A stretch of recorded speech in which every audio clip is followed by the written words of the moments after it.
Or SARS, infected more than 8,000 people around the globe. Now, what's surprising about the MERS outbreak here in Korea is how fast the virus is spreading. Now to another grim milestone, the world surpassing 1 million deaths from the coronavirus.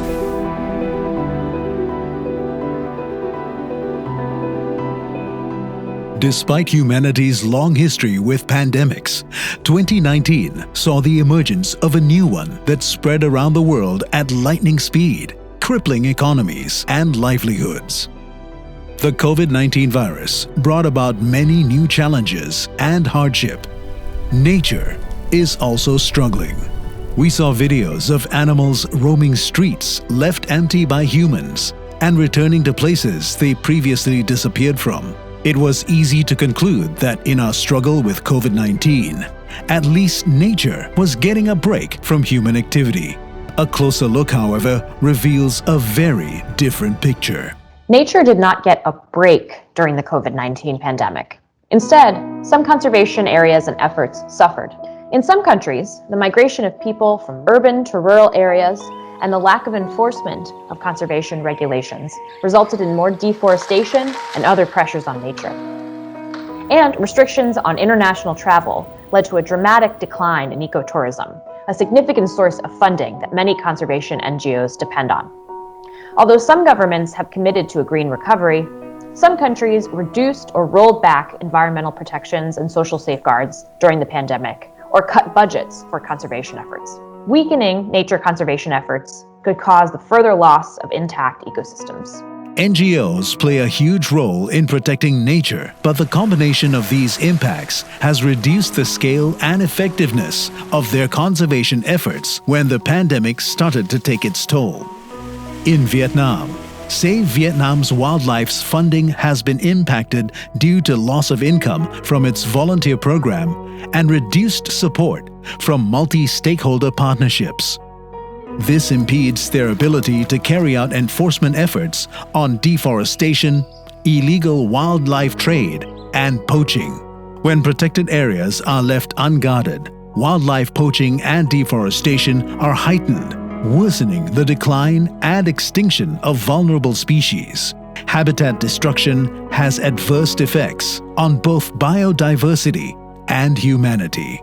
Pandemics often begin at the forest edge, where viruses can jump from wildlife into people.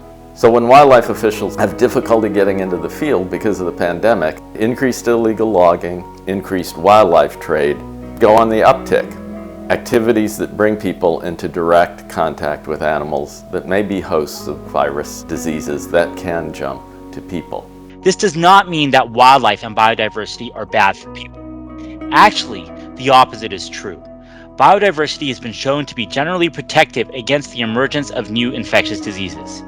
People need nature to survive, and better management of the natural world will actually make us healthier. If we were to reduce the destruction of forests and wildlife trade that is unsafe, we would be reducing our interactions with wildlife and these new viruses, therefore minimizing the chances of a future pandemic. Protecting biodiversity is critical to having a sustainable future, and there are things that can be done. As we rebuild our economies, there is a great opportunity to do so in a way that values nature. Governments must pledge to maintain and increase conservation efforts in the world's protected areas and follow nature-forward policies, which some countries have adopted that would benefit both our biodiversity and society.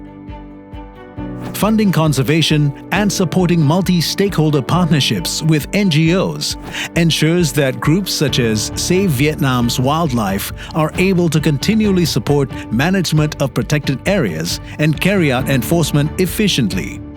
Companies also play a huge role in the protection and restoration of nature to stem biodiversity loss. They can do this by transforming their supply and sourcing practices to be more sustainable and by investing in nature. When business leaders take such actions, they signal to their employees, customers, and investors their commitment to protecting nature and help accelerate the change to a sustainable future. Such meaningful actions would be instrumental in minimizing the risk of future pandemics. and allow us to continue leveraging on the benefits of ecosystem services that protects our livelihoods.